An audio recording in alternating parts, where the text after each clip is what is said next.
I think my passion for small business really started with my father, because one of the greatest joys in his career was when he was a management consultant, and he was able to be independent. At the time, he told me he was being paid $100 a day, and that was a big deal. and and I was able to help him out putting together some manuals, and I really saw his passion for feeling like he was, even though he had to do everything, he also was in control of his fate. And that's where the bug began.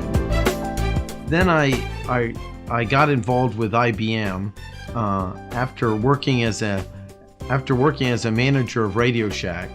I realized I wanted to do more, and where did I want to go next? And the thing that attracted me the most was IBM, because I thought it was the premier company to work for. So I set my sights on working for IBM, and it took over 4 years of leaving Radio Shack, going to Wake Tech, getting into a co-op program, and then relentlessly, after being in the co-op program with IBM and field service, staying in touch with the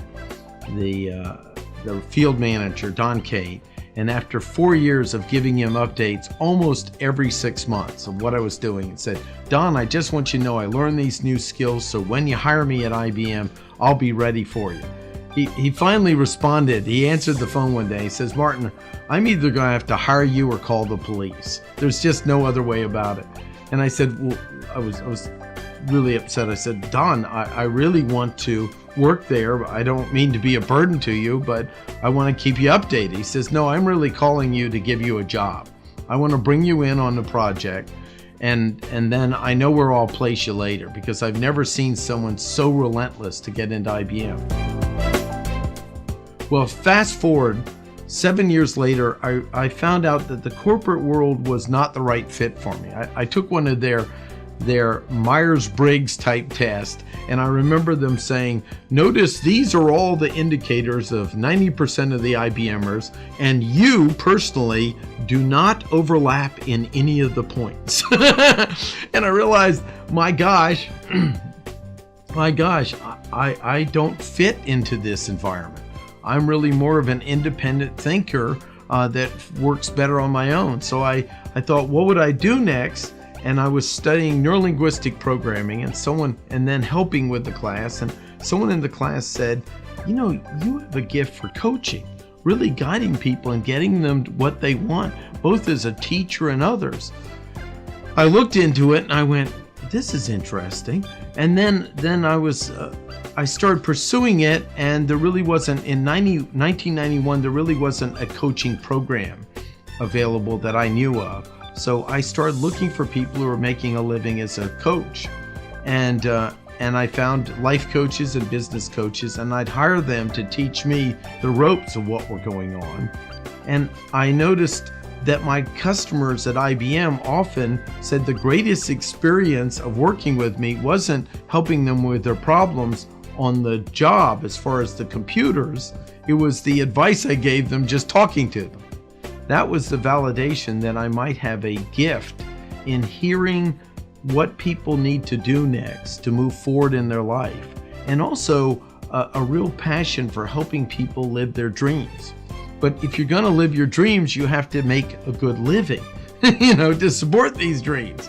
And that's what drove me to becoming a success coach. And in 1995, I left IBM, went on my own. I had a side PC business, and I kept it going for a while until I was sure that I had enough success that I could let it go. Sold it to the gentleman, and he's still doing it. He's raised several kids on this. And I got into basically business life coaching, which I called success coaching back then, integrating your life successful along with your business success. And it continued to grow. From working with small businesses, which is what I love the most. And let me tell you why I love small businesses. Sometimes in a larger corporation, people get lost in managing the perception of indicators versus really serving the customer and really creating value and really making money.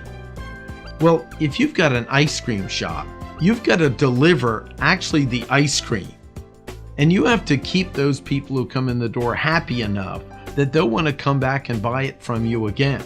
So there's an intrinsic integrity in a small and micro business that's very appealing to me.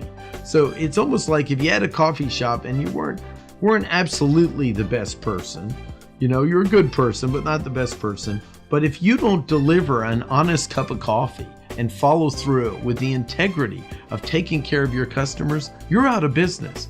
That's something very appealing to me. It's a grounding phenomenon that the micro business, in many ways, I understand the integrity of it better than I understood the corporate world, where sometimes, again, it was managing perceptions for stockholders seemed, and I want to be fair, more important than actually delivering a great product and what is best for the customer, and then charging a fair rate so it's a win-win for them, a win-win for me, in the sense of I've got to make enough profit to keep going. So getting involved in the businesses, working for many years in it, then around 2006, I really realized how much I love training. And my friend David Williams was teaching around the state, the small business centers. And I said, well, let me come along with you. Well, we just had a great time. I mean, it was at the end of the class, it was like, well, I love taking care of the people and I love teaching them and you love it. And I want to be more involved in it. And when David moved on to other things, he basically let me take over the business. And that's when I had the gift of being able to teach all over the state through the small business centers, and realized how critical it is that we serve the small community and we really start from the ground up. And that's what I've been doing pretty much since 2008, which brings me to today. And I've learned so much about what a wonderful state I live in. And I've spoken around the United States in keynote addresses from what I've learned teaching around North Carolina, and seeing a lot of the solutions can be made by us just falling in love with our own community and finding what's great and getting our friends to be more involved and buy that extra product from the local store instead of the Starbucks. And that's what drives me. My core mission really came about through doing a lot of personal development work and looking at what do I want to commit my life to? Because just being on this planet for me alone, just being here to serve my own self-interest, didn't seem to be a meaningful enough life to keep me interested. It just didn't. It's like, okay, so then I get more toys and I get things. Not that I don't enjoy technology, but that's not enough.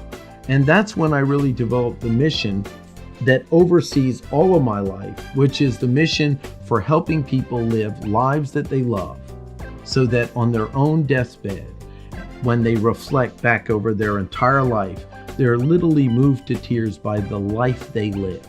The quality of their life was so outstanding, so beautiful a life, that they're moved to tears by the life and they lived. And that only happens by giving to others. It doesn't happen by just serving yourself.